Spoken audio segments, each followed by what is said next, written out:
Hey sports fans, this is straight from the basement with OMMY. I'm a sports fan who always said, if I never played a sport professionally, then I want to talk about it. I'm born and raised in New York City. Played organized basketball for several well-known teams in the mid-'70s and the early '80s, such as the legendary Home Cold Rucker Tournament, Melbank, Stone Gym and Riverside Church, LaGuardia House, and my all-time favorite, Each One Teach One. Having sports in my life at an early age always kept me out of trouble. If I wasn't playing basketball, I was either playing football or baseball. Hey sports fans, this is straight from the basement with OMMY, where my opinions, views, and facts will cover the hottest, the latest, and the past sports events. Welcome once again. I want to continue to thank everyone who has liked and subscribed to my podcast. And if this is the first time you're viewing it, please do the same. Now, as always, before I even get into today's topic, I got one hot topic for this show. And I'm talking about them damn Dallas Mavericks. And I'm saying it just like that.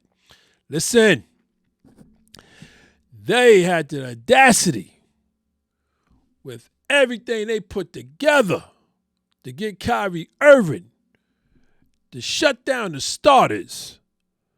And they had the chance to make it into the play-in tournament, and they just shut it down. They gave up defensive players to get Kyrie so he can rock and roll with Luka, and they just shut and killed the whole season. They just shut it down. I'm baffled. I'm trying to understand it. I'm still scratching my head. I'm like, what was the sense to do all that to get Kyrie, and you know you had a chance to go into the play-in, even though you thought you was going to make the playoffs, just like my Lakers thought we was going to make the playoffs. But it just didn't happen, but you still had the chance to get into the playoffs by playing in the play-in, and you sit down your starters. You just shut the season down. Listen, I got nothing else to say about this hot topic. Period. I'm done. I just don't even understand it. So I want to move on to today's topic. Today's topic is the New York Knicks 2023. New York Knicks 2023. Now the Knicks finally got a true, with capital letters, true point guard in Jalen Brunson. Yes, I am so happy for the Knicks fans because it's taken them 20 years to get a point guard like a Mark Jackson. I mean, Jalen Brunson is doing the damn thing. And so this is why they where they at in the 5th seed, on their way to play the 4th seed, and the Cleveland Cavaliers. Listen, this season, Knicks played very well. I got no ill words, or I can't even say a joke. I can't make any types of jokes with my Knicks buddies because I already know the Knicks played well throughout the whole season. I'm happy for New Yorkers, and I can't wait for this Cavalier Knicks series. I can't call it, okay? Only thing I know that it is definitely going 6 or 7. So for this topic, I have a few diehard Knicks fans that's going to take over this show. So I want to introduce my former guests to you. I have Big Broly from the Boogie Down Bronx, New York. I got Jay Ice from Brooklyn, New York. And yes, we got Keith from Staten Island, New York. How is everyone? Talk to me, fellas. How y'all doing? Speak to me. How y'all doing? All good over here. That's it. That's it. I want y'all. This is your show. We talking about the Knicks 2023. It's been a long time. So you guys rock out, rock out, rock out. So here we go. I want to welcome you guys. Thank y'all for hanging out with me virtually in my basement. So for my guests, I got 6 questions for y'all. For each and every one of y'all, I got 6 questions. And these questions listen, by the time we are finished with this show, for every other Knicks fan that's going to be watching this show, they wish they was a part of this. So, question number one, Big Brawley. Yes. The current Knicks roster, are you happy or not crazy with it? Please explain. I'm very happy because they played watchable basketball this year. It was consistent. And Tibbs learned how to coach the talent. He developed the younger players. He sat the older guys that had the names and the reps. He sat them down. They talked to him. And then Brunson came in and kept the ball away, from your man that always want to have the ball. Randall want to always have the ball. So, I mean, he really solidified. I'll give it to you when you need it instead of you just having the ball. But the only person who didn't prosper in all of this was RJ. He took a step back through everything. But I just like the way the whole season went. They was watchable. And we Knicks fans, so we was happy with whatever we got with that situation. Okay, well, I appreciate that because we gonna get into it. J.I., same question. Are you happy with this current roster or not too crazy about it? Talk to me. All right, Tom. Listen, I'm happy and I'm also not too crazy. Okay. Not too crazy. I'll start with that first because of Randall.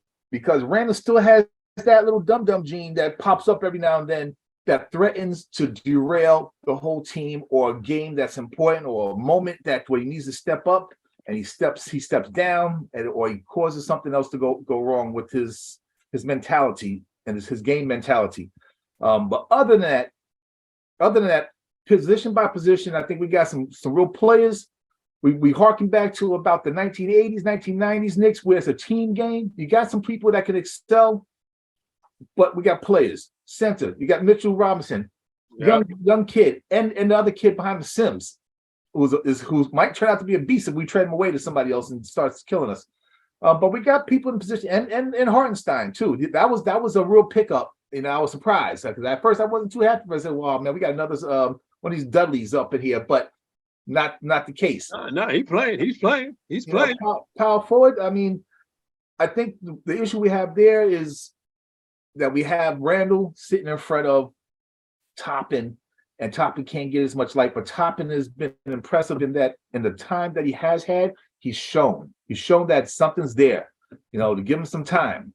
The 3 and the 2, it's basically the same thing.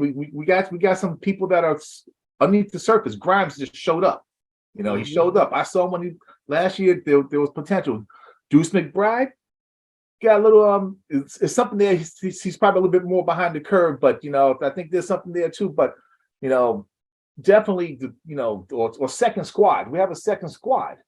And that play together. And when you get the second squad and the first squad being able to be switched and still play, that's when you're hitting on all cylinders. And I think that's what we have right now. So that's what I'm happy about, that we don't need to tinker. When we made that trade, we got Hart. We didn't really tinker. It was because we had somebody who was a real value that we couldn't really use, that we got rid of in the process. So happy. Overall, very happy. Okay. So I got 2 happies. Brooks, Keith, talk to me. Happy or not too crazy about this current roster? I'm not happy. I'm ecstatic. I mean, think about what we've been through with the Knicks, right? What always happens with the Knicks? We beg the whole league for their washed up, overpaid superstars. We get everybody when they 10, 12 years in the game, knees falling off, eyes can't see. And, I ain't knocking anybody, but look at how they built this team. RJ and Obi were both lottery picks that people said were busts. Wrong. IQ and Grimes, low first round picks, people said were busts. Wrong. Mitch, second round pick. Deuce McBride, second round pick. Jericho Sims. These dudes are straight up balling. Straight up balling. This is how it used to be done in the NBA. This is how the great teams built teams through the draft. Those are all Knicks draft picks. Homegrown talent, right? And then you add in the deals they made, right? I ain't gonna lie, I didn't think Jalen Brunson was gonna be this good. In fact, I thought they made a big deal over a guy who's basically a backup. I was wrong. one of the top point guards in the East, should have been an all-star. Isaiah Hartenstein, early in the year, I'm like, all right, he's kind of clunky. Boy is nice, balls out every game. And then the deal to get Jason Hart at the trade deadline, I was like, okay, that's nice, whatever. Yo, this dude plays with a level of heart. See what I did there? Hart, Jason Hart plays with heart. Him and Hartenstein. And you know what? He runs the break the way Obi runs the break. Watch him on the fast break. This dude gets on the fast break. He knows exactly what to do with it. Like I said, I'm not happy. I'm ecstatic. I'm running around with stuff like this. I'm acting like a little kid. If we had music on this call, I'd be dancing, and I can't dance. Yeah, I'm happy. Okay, so I got 3 happies. And before I even get into question number 2, Keith, you just showed us something, a Knick hat. And I thought, since this was going to be a Knicks show, and I got diehard Knicks fans, I was going to at least see some hats on somebody's head. Some Knicks stuff. My man Broly, he coming in here like Picasso, like he ready to paint. Yeah, brother. I don't see no. Yeah. Where is it? Where's the Knick hat, the shirt? We still ashamed, but just a little bit. So I want to move on. Question number 2. Big Broly, do you think Coach Tom Tibb is the right coach for the Knicks in the next 5 years? Please explain. They may end up replacing him once the team reaches a point where they feel that it can win championships, because he wasn't initially developing the younger players.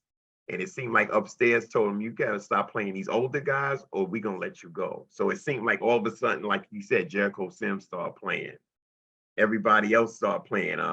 Grimes started playing. He started playing Obi a little bit better because it seemed like he was stifling Obi, like not letting him feel free when he was on the court. Obi never looked free on the court. And then RJ never really looked like he established his role once Brunson came. Right. It took a little his confidence away. He wasn't really, because he needs the ball, but RJ needs to learn now, since Brunson, he's the orchestrator. He's going to give you the ball when you need it to just have an easier basket instead of pounding it and just having the ball and just thinking you're like a guy that can run the team and be a go-to guy. Yes. But I think what's going to happen to Tibbs, they may start reaching the Eastern Conference Finals, getting close, and then all of a sudden they might, Leon Rose and World Wide West might tell them, listen, we're going to go get another coach. We feel like a Jay Wright, maybe a Jay Wright, bring Jay Wright in there and finish everything off. I think that's what might happen. But Tibbs knew he did well as he could. But going forward, I think they're going to end up replacing him at some point. But yeah, Jay Wright is available.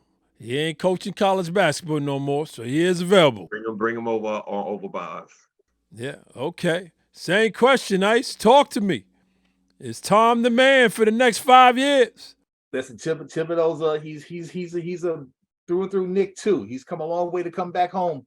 I think that what's going to happen, number one, after they win this championship this season, Tibbs will have his championship. There might be some freedom that might be seen from in the coaching position, because he wasn't developing the players at first. The coach is playing for his job too. He's coaching for his job. But as it was mentioned, once he started developing the younger players and giving them a little bit more time on the court, I think that's where he started to really, earn his stripes, because now he's managing all of them, like 9 to 10 players, and mixing and matching and showing confidence and standing behind them and giving them that support. I think what really needed to happen was he needed to take hold of Randall more. And I think while he hasn't done it specifically, directly, I think with Brunson coming on board, he had a proxy that could do it. Basically, don't give him the ball. You hold on to that ball. And that type of coaching is what I think is necessary to maintain things. And you have a floor general now, and true coaches let the players play on the floor. They play together. Your job is to put the 5 on.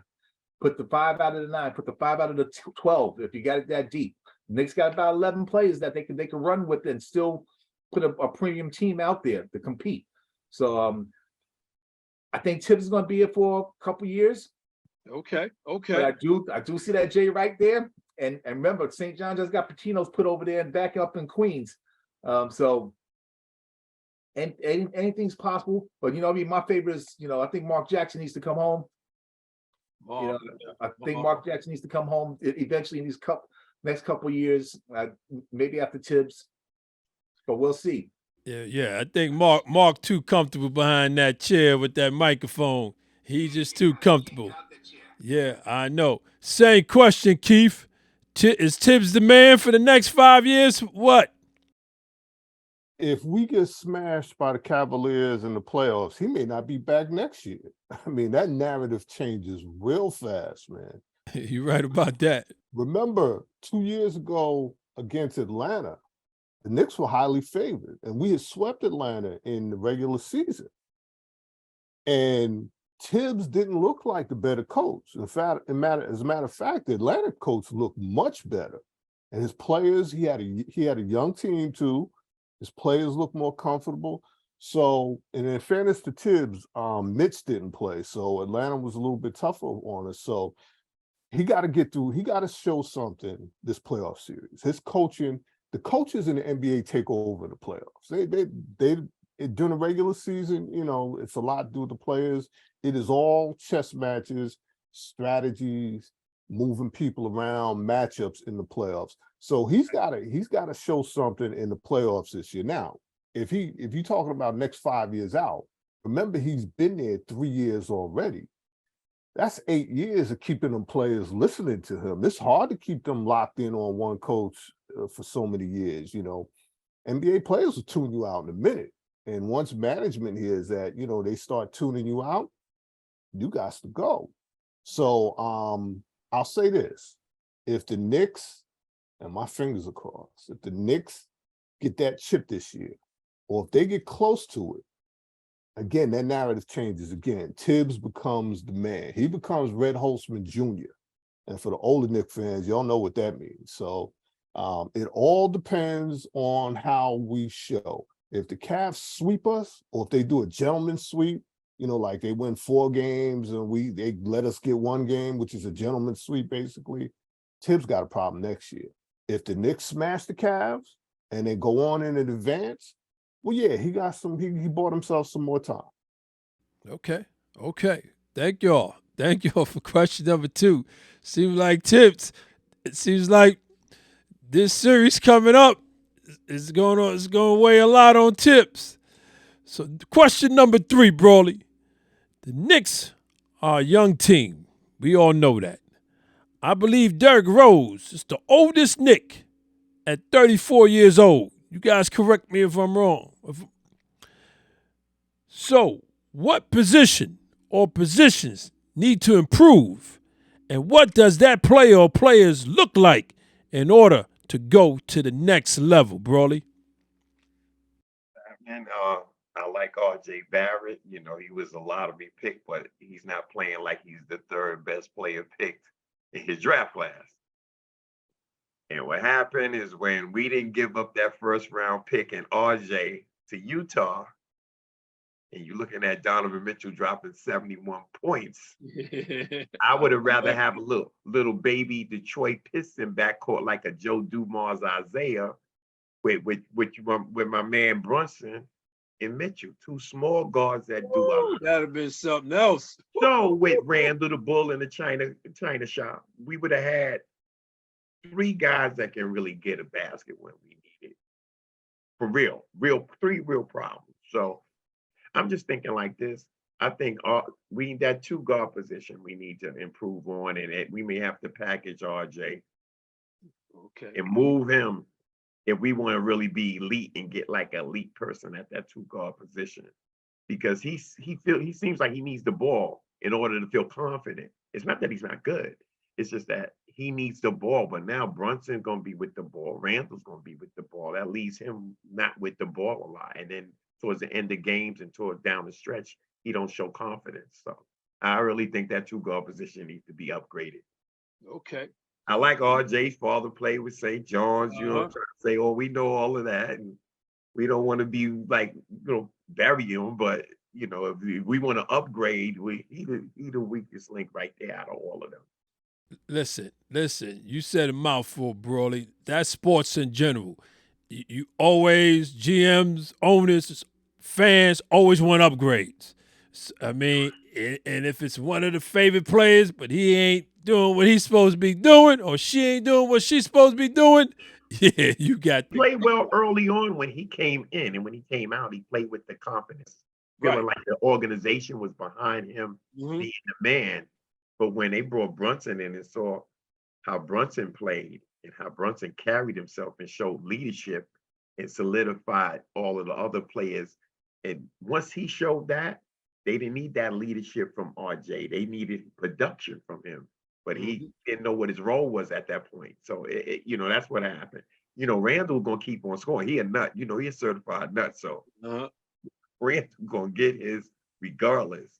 But once Brunson came and solidified that leadership aspect of having the ball after Randall, then that kind of threw RJ off a little bit. He ain't a bad guy. He probably will be good somewhere else. But right now they need to upgrade that position. Okay, so we got Barrett getting ready to get shipped, going by Brawley. Jay Ice, what you say? Is it Barrett or another position that needs to be improved, or you good with the way it is and they can rock and roll for the next 3 years with this same crew? Listen. I kind of do agree that RJ is pretty much the weakest link at this point in time as far as how things have gone. I've noticed even from last season that he kind of took a step back role whenever Randall wanted to assert himself.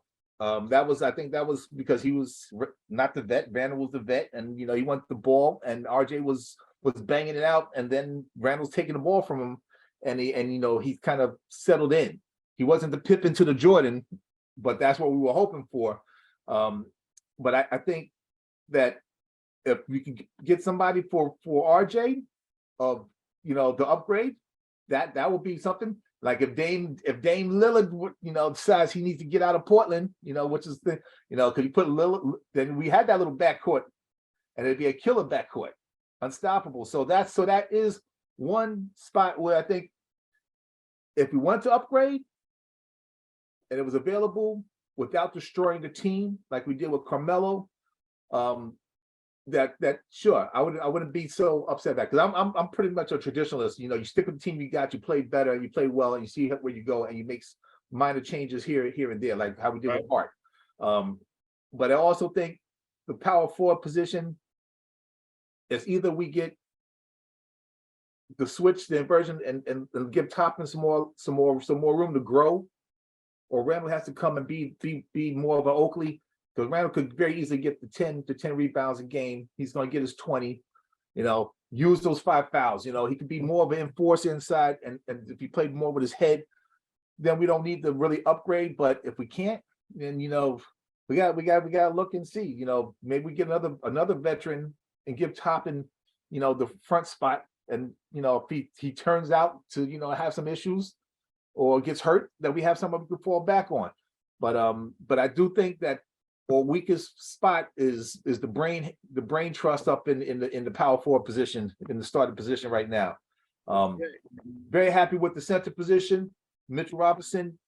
I think the best thing we did was not to go any place with those centers, because I would have been very pissed off if they would have traded Robinson for somebody else, because you could see early on he knows his way around the basket. I think they're going to up his game some and start looking to him more for offense. If they started doing that, besides the alley oops, you find out that we won't need to improve the roster much at all. I wanted Robinson on my Lakers to go right next door with AD, put him back down his original power forward position. 2 shot blockers. Oh my God, I wanted Robinson so bad. But y'all better keep him. Y'all better keep that young boy. Keith, same question. See, your last comment says it all. I want every Knicks fan to hear what you just said. See, the other 29 teams around the league is sitting and waiting. Please, old Knicks, come back. Please, old Knicks, come back. Let us take your young from you and we give you a 15-year vet who's practically on Social Security. Nah, that ain't happening. Let me say this, though, about D Rose. First of all, D Rose earned that spot. You know, he came to the Knicks at a time where vets didn't want to be here. And if you look closely what happened with John Morant in Memphis, they didn't have a vet on that team that could get in his ear and say, yo, calm down, slow down. This is how it's done with the big boys in the NBA. And they're suffering from that. And John Morant is suffering from that. Look at what Miami did with Udonis Haslem. They kept that man for 20 years to do nothing but get in the young players' ears and say, yo, don't be bucking with the coach. Don't be doing this. Stay off of South Beach. So you kind of need that veteran that provides the leadership that we don't see on the court. Now, let me address the R.J. Barrett thing, right? Every team sport I've seen, often what happens with that young guy that signs that first big contract, right, he goes out and tries too hard to prove it, that he earned the money, and he either gets hurt or he plays bad. You know, he gets away from his game. Up until this year, R.J. Barrett was getting a little bit better every year. Now, is he the answer long-term for the Knicks? I don't know. We might need to go outside. But your comment about Mitch Robinson, how y'all just out there in LA just waiting to get a guy like Mitch from the Knicks. The Knicks got to stop that, man. They got where they got by being patient with the young guys, developing them. Don't get scared and nervous when they have a couple of bad games or one bad year, right? Randall's first year in New York, he was trash. Next year, he's an all-star. So in terms of do we need another position, I don't think it's so much about position at this point. I think we need to see what Randall and even Jalen Brunson does in the playoffs. Because with Randall, that 1 year in the playoffs, he looks scared, man. I mean, the rookies look more composed than him. So if he can hold it down and give us in the playoffs close to what he gave us in the regular season, okay, we might be able to do something. And with Jalen Brunson, I don't have any concerns about his personality. But remember, and y'all were talking about the small backcourts like Detroit. Remember, no 6-foot backcourt is won since the Pistons.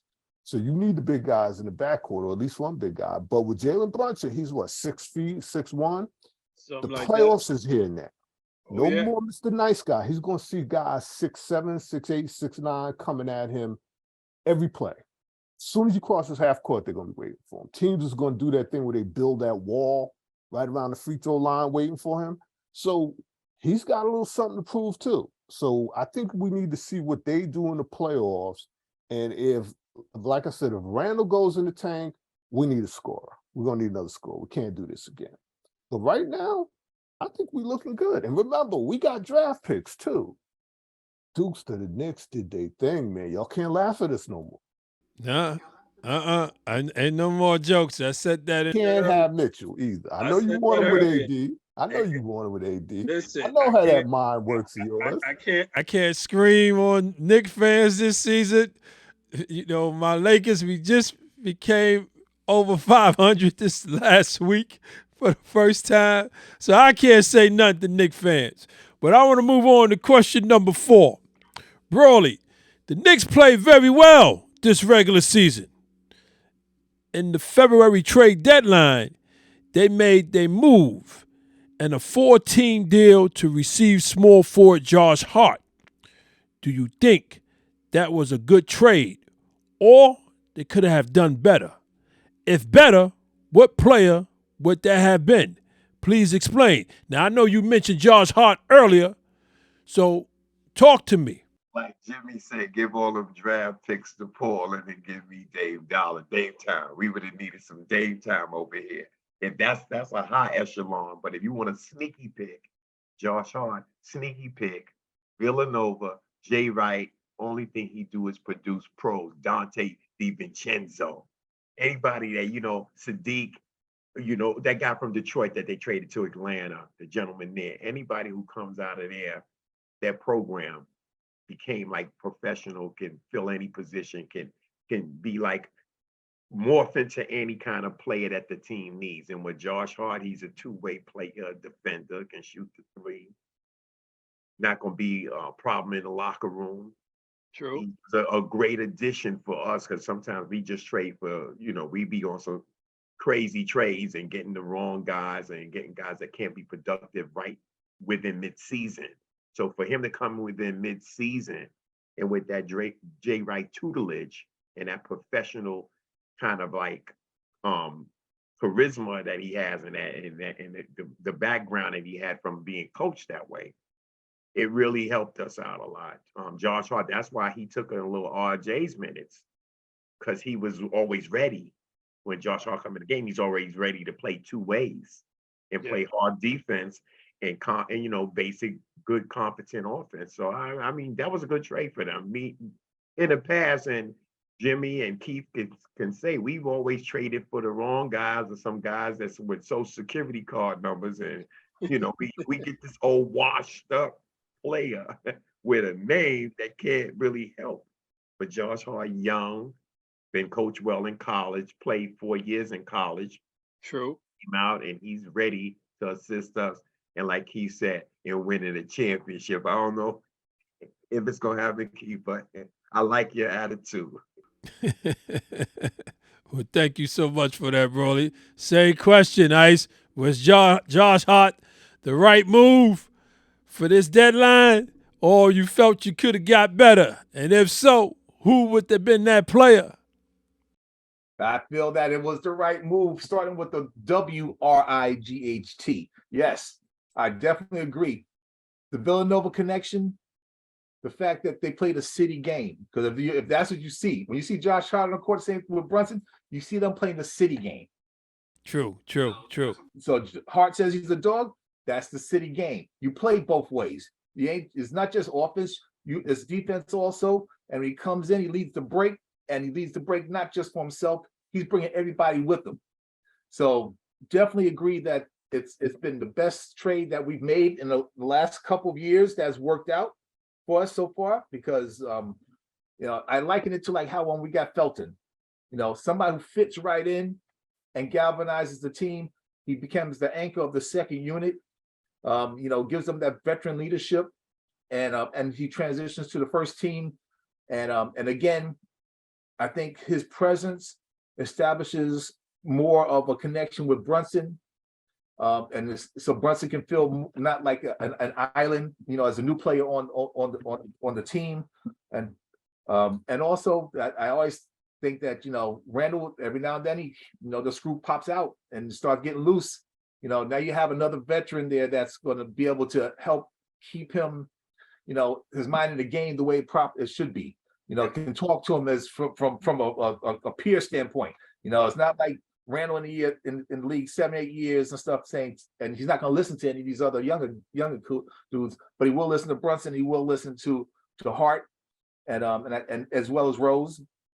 So I think that mix puts it right, to where it needs to be. It was a great trade. I wouldn't have done it differently.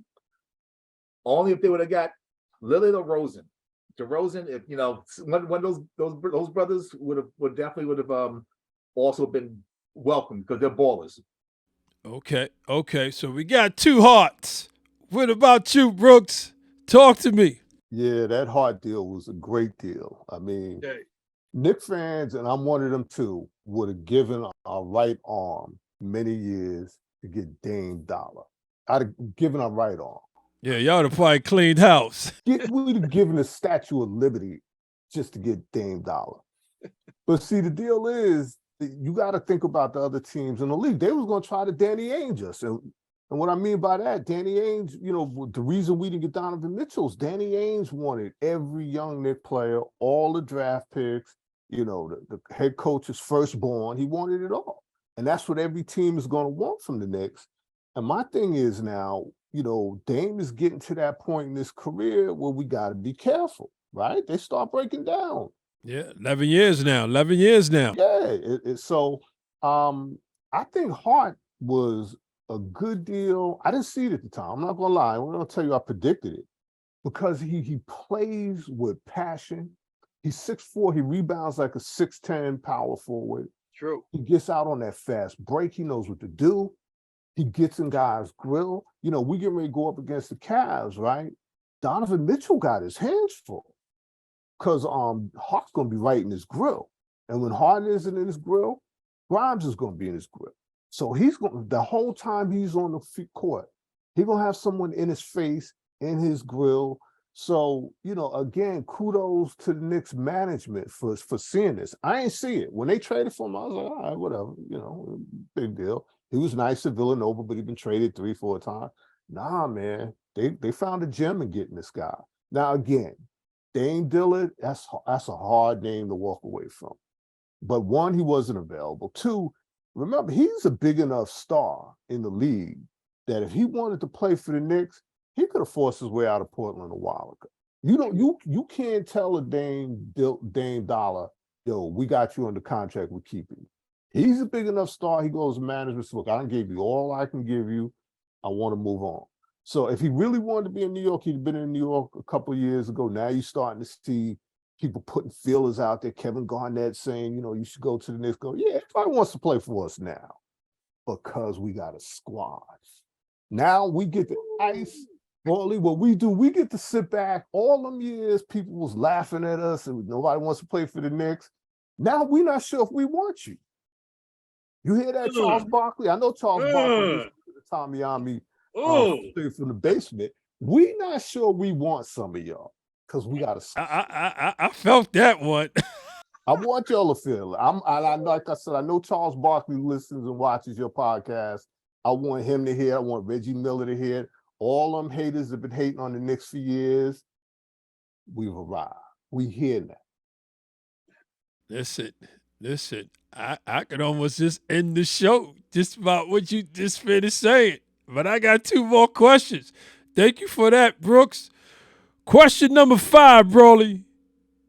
Being a loyal Knicks fan for about 50 years, because all three of y'all, about 50 years, being a loyal Knicks fan.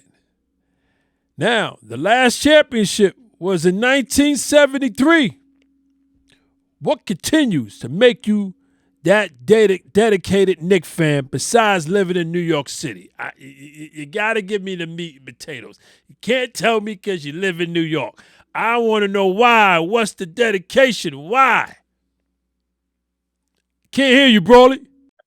I think it's going to come. I'm just joking. Oh, you joking. No. Knicks fans, we going to just like the Knicks because we just, 1 year, they just going to put it all together. And they're just going to just play well and be cohesive and get all of the right things and grab a person around a trade deadline to just come right in and really provide a boost. And I think most Knicks fans like Keith and me, Keith and Jimmy, we are going to continue to have the faith. You know, like you be wearing all of that Laker official Laker wear, barbecue sweating, and you know, you wear the whole outfit. We doing the same thing. We like, because we New Yorkers, you know, we want to see the New York team win. And we want to see the New York team from the Clyde and the Walt Frazier, Earl Monroe, Sleep in Power, my man Willis Reed. We remembering the teamwork that made the dream work. You know what I'm trying to say? Bill Bradley, Dave DeBuscher, Dean Meminger from Rice High School. You know what I'm trying to say? People forgot about that. Dean Meminger went to Rice, came out of Rice High School before he went to Marquette. And I'm saying, I'm getting like Keith now. I'm feeling it. I'm feeling the Holy Ghost up in me.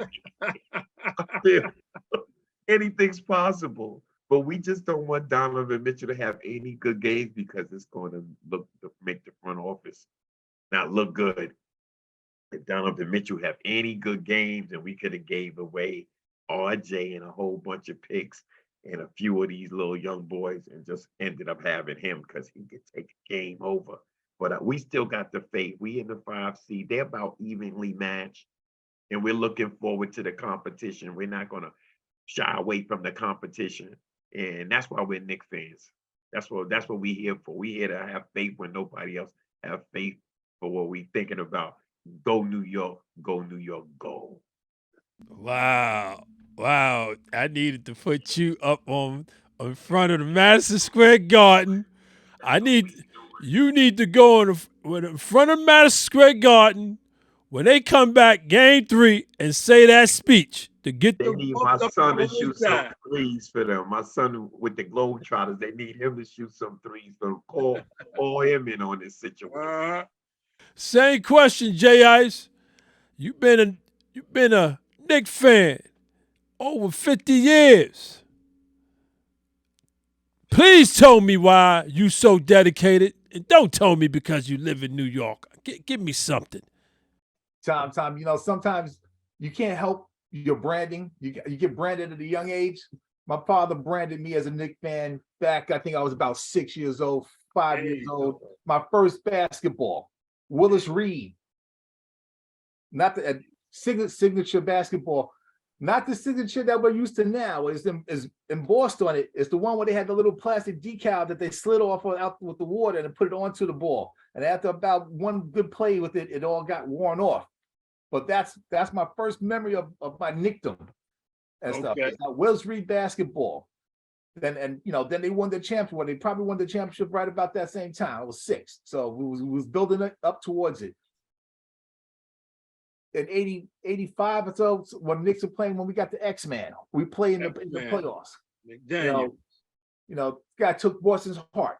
You see games and the impact that it had when you're there. I was there. I mean, that garden shook me to the core. I mean, that every time they were playing defense, I'm like, damn, Knicks fan. That's it. You live for a team to do well. The Knicks were my team. It was a team growing up with all fellows around in Bed-Stuy. You want to be one of those players all the time. And you saw all the players that came through. Ewing, kind of galvanized the whole team. But before that, you had BK, killing it. We had some homegrown talent. You were always behind them. So for me, there was no other team. There was always the Knicks. Even the Nets, when the Nets had Dr. J, I like the Nets and stuff that. And I like Dr. J, but I was a Knicks fan. Right. I still like the Nets, and they're in Brooklyn. I'm in Brooklyn, but I'm a Knicks fan. That's what the Nets are second. So I have a passion for them because I like to see teams that win by grit, by development, by effort, and have things that come through for them. The Knicks teams of the 80s, the 90s.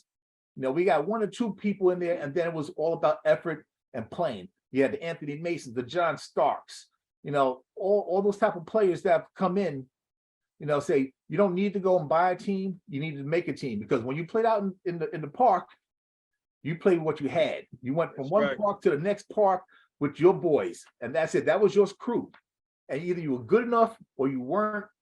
And if you weren't good enough, you became good enough. And every now and then you got a new boy that part of your team, part of your crew, might have made you better, or maybe not. But that's who you rolled with, and that's how I'm built. My fandom is Knicks forever. Hate them when they do dumb stuff, but next year is always going to be next year. It just happens. And you know me, I'm a Jet fan too, so it's through Knicks, Jets. Mets, the same thing through and through. I got the same kind of I guess I don't know, it's disease, but that's the way I like to look at it. It's like you don't, if you want to be just behind a winner, then you're not really a fan. You have to stand. You have to stand for something. And the Knicks, I like the way they're doing things now. I definitely like them as a fan and as somebody who's watched them all my life. Well, thank you so much for that. I mean, Brooks, I don't know if you can top these two. Yeah, man. You tell me, why are you so passionate, so dedicated for 50 years? Again, I don't want to hear that you live in New York City. Break it down to me, Brooks. Well, I agree with everything Brawley and Jimmy said about the Knicks. One, my parents were Knicks fans. And, so I think I picked up on that excitement from them. They were big Knicks fans, loved the 69 and the 73 team. But, I want to kind of be clear on something. Let's keep something clear because everybody throws that 50 years around. You know how long it took Golden State to win a chip after 75? 50 Yeah. years. You know how long it took the Bucks to win a chip after Kareem and Oscar led them in the early 70s? 50 years. The Knicks ain't the only ones that went through this drought. So let's kind of be clear on that. The other thing is, if you watch Knicks games, Knicks road games, Knicks fans travel well, right? And we go live in other places and we take the whole Knicks nation with us. You watch a Knicks game against the Heat, half the stadium a Knicks fan. You watch Knicks games against Orlando, a third of the stadium a Knicks fan. But you know why, right? I mean, you just I mentioned. lived there a lot of. Well, you just mentioned Florida. That's where New York is retired. I got other places. Tell me another city. Okay, Arizona is another place. A lot of Knicks fans. Okay, you talking retirement. Philly. As much as loud as Philly fans are, and they shout us down, Knicks fans be all up in that building. Okay. And I got one more for you, whether you like this or not. I've been there and heard it myself. Knicks fans is all up in LA and the Staples Center. Yeah, I ain't gonna front. That's true. Yeah. So Knicks Nation travels well. But you know, the thing about the Knicks is right, we in the 50th year of hip hop, right? Nobody can take hip hop away from New York. Other places share it, but they can't take it from us. What did we raise up here in New York other than hip hop? We raised up point guards. We raised up Tiny Archibald, Kenny Anderson, Kenny Smith, Pearl Washington. You want to talk centers? Where did Kareem grow up? Kareem's from Harlem, right? Sure. So we've been raising ballers, right, for years.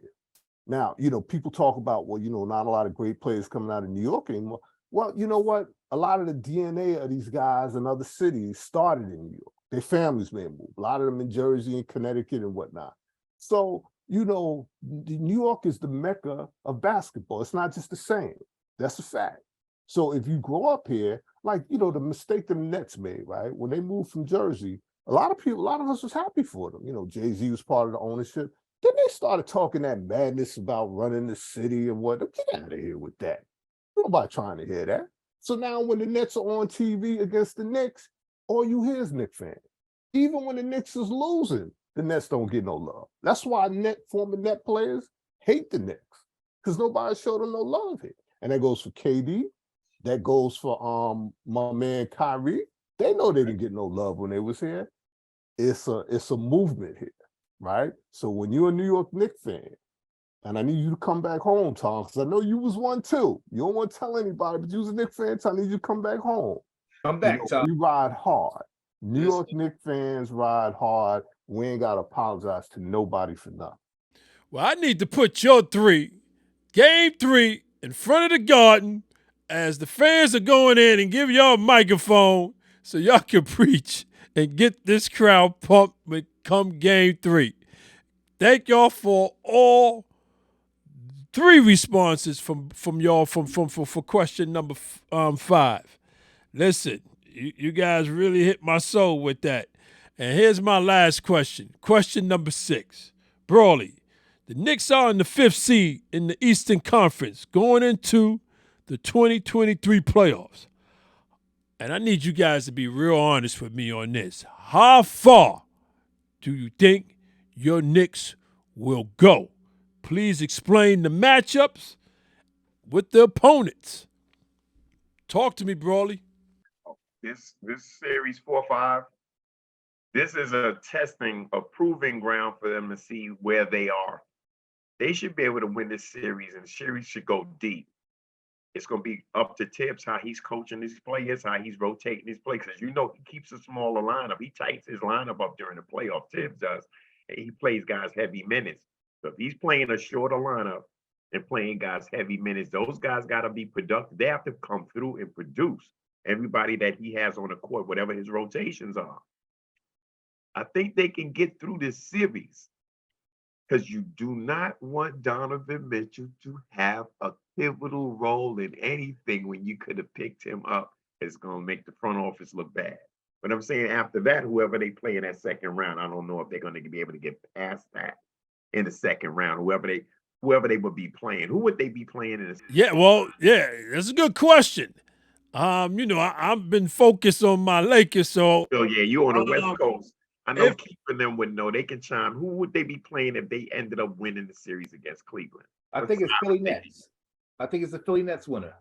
Philly Nets. Okay, so you're looking at him. Looking at Okay, Embiid. so if they can get past, look, if they can get past Cleveland, they would give either one of those two teams a hard time. They would give either one of those teams a hard time. But Embiid's been playing out of his mind. Joel's been playing out of his mind. I mean, so if Philly won the series and they ran into Philly, they may get stopped. But if they ran into Brooklyn after they got past Cleveland, then me, Jimmy, and Keith, we gonna just be fantasizing like we gonna believe we gonna take days off from work about this situation. This is how real it is. It's serious right now.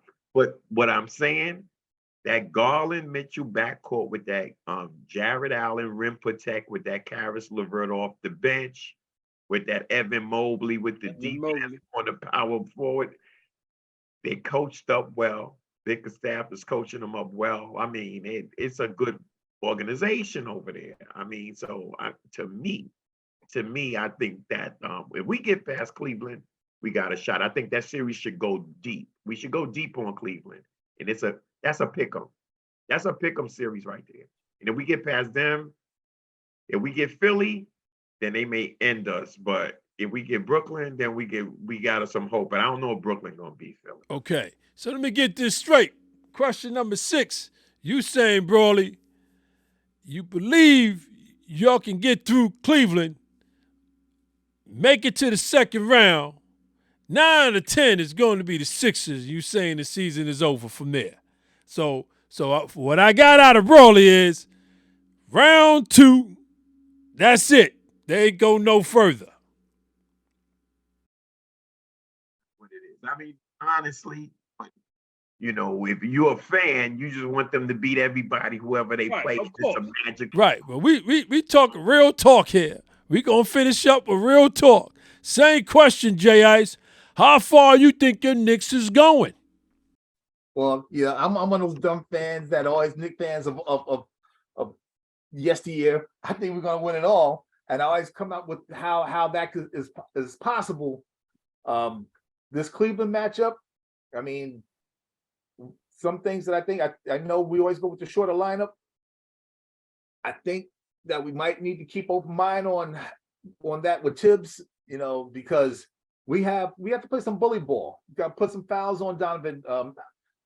When he comes in, hey, he's got to get to Oakley. He's got to know that you ain't coming in getting the yams on us and stuff like that.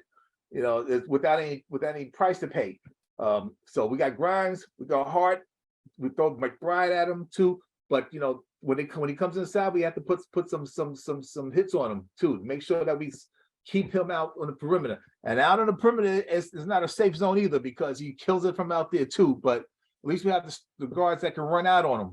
Even RJ, put a bigger body on him. Something, your job is just to wear him down.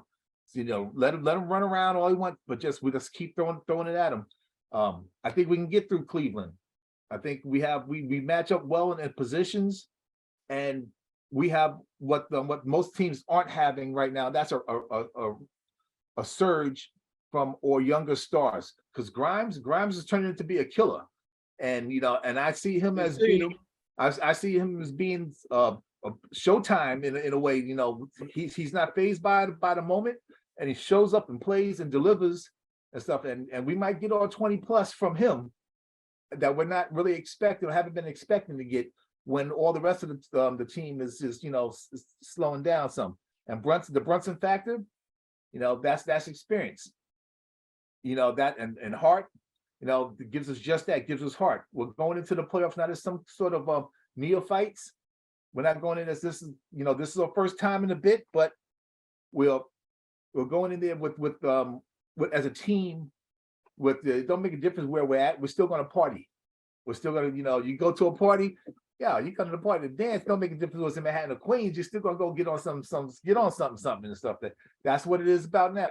They're going to show up at the playoffs. Cleveland, I think we get through them, and it's not going to be a sweep either way.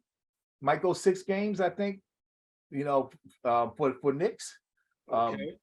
My real concerns is, because Philly, Boston, and Milwaukee, they ain't no joke. I do think we can beat Philly. I think Philly's got as much of their squad is there. It's pretty much just an Embiid factor. They got Tobias Harris too, but I think we have comparable talent that matches up. I think most teams have more of a problem matching up with all war positions than us with them. Boston, I think Boston, if we run through Boston, that's just gonna be a dog eat dog type of battle. And I think our dogs is bigger dogs this time around. And Boston has already shown that they start biting each other's tails and stuff that when it gets down to it, as far as playing for as a team. So I like that matchup too. Milwaukee, I don't know. I never will speak against Giannis because Well. Right now, Middleton is not 100%. They don't know, so right, but they've been still doing it even without. Remember, he has been 100% for most of the season, but even with Milwaukee there, you got Giannis. Sometimes you got to play that game. Let him get his. Shut all the rest of them down, and we're perfectly able of doing that. And I think we have the big guys with the three of them. That Giannis gets tired. He can't run up and down the court forever. When you got three big guys who put Sims on him, Sims is a big dude. His job is just be athletic with them. Get those fouls. That's right. You got 5 fouls to give. Giannis can't take those fouls forever and stuff. We have depth, and I think we have perseverance to make it through any of the teams that are seated ahead of us. The teams that are seated below us, we beat them, and sure, in the East, you can always have something that comes out where some team shows up that you didn't really think they were going to show up. But I don't see that from any of the teams below us. So Knicks the champions. all right. Well. It's like Jay Ice got Knicks going deep. Brooks, Keith, bring it home. What you say? How far your Knicks is going this season? Well, I think people miss what to me is the big story with Cleveland, right? How did Donovan Mitchell end up in Cleveland? He couldn't get out of the first round with Utah. True. Great regular season player, could not get out of the first round with Utah, and he arguably had a better team in Utah. And everybody talks about this small backcourt, with him and the other kid in Cleveland. Well, they had a small backcourt in Utah with him and Mike Conley. They couldn't do it in the playoffs. So Donovan got a lot to prove, and the Knicks got a lot of bodies to throw at him. They got Grimes to throw at him. They got RJ to throw at him, and they got Josh Hart to throw at him. So Donovan got his work cut out for him. Now I do see some matchup issues that kind of concern me about Cleveland. First of all, I think the Knicks going to beat them, but Cleveland has a huge front line in what's the guys? There's Mobley, Josh Allen, and Robert Lopez. Those are 3 big guys, and the Knicks calling card is that we out rebound everybody. Mitchell Robinson grabs everything on the offensive end, and so that's our thing. And we're able to get in the, Jalen Brunson's strength is he gets in the lane, he does his work there.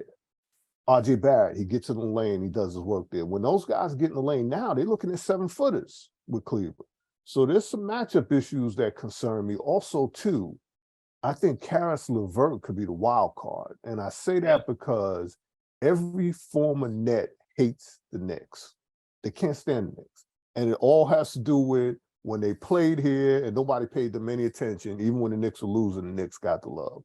So he might be on some grudge thing. He might go crazy. So there's some matchup issues. Cleveland's not going to be easy. We took 3 games from them this year. We won the season series. So we can beat them. I think we should beat them. I like the way the Knicks are going into the playoffs. If Randall keeps his head in the game, right? And if Tibbs tightens that rotation and goes to the hot hand, don't just keep forcing the ball into Randall if he's not doing it. Stick with the hot hand. I think we got a chance to get them. Now, if we get past Cleveland, and I think we do get past Cleveland, it's almost definitely going to be against Philly. The Nets ain't going to hang in there with Philly. That's just not going to happen. That would be a miracle. The thing about Philly is, what do we know about James Harden in the playoffs? He doesn't play defense. we also know that it gets in his head in the playoffs because he's not a big time playoff performer. Regular season, yeah, but playoffs, he kind of falls off. So Embiid is going to be a problem for everybody. Embiid is a problem. There's just no two ways around it. So against Philly, if Mitchell Robinson can stay out of foul trouble and just make Embiid work for his 30, 35 points. So when the fourth quarter gets here, maybe he's a little bit tired. I think we got a shot with Philly. I like matchups against Boston, always do. The team that scares me in the East is Milwaukee. They got it all. And even when Middleton is hurting, they got a lot. Everything the Knicks can throw at them, Milwaukee can throw it back with some. So, I'm excited. The young guys on the Knicks got to come through. This is where you got to earn your money right here. The regular season's nice. Knicks fans will turn on you on the quickness if you bomb out in the playoffs. So I like the matchups against Cleveland. I think the big story people are missing is Donovan got a lot to prove. That could work against us. He might go crazy, but he didn't do it in Utah in the playoffs. Well, it sounds like you and Brawley on the same page with Donovan, with Mitchell. He's going to have to prove it. And if he does prove it and he kills y'all, then as the front office, it sounds like Brawley got a problem with the front office. But see, you know what? The issue with that is, right? Suppose he doesn't kill it with Cleveland. You know what Cleveland don't have anymore? They don't have draft picks because they gave them all up to get Donovan.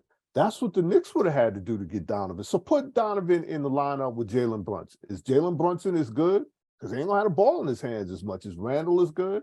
Because he's not going to have the ball as much. Donovan needs the ball. I'm not sure the Knicks didn't dodge a bullet by not being able to get Donovan. Love Donovan.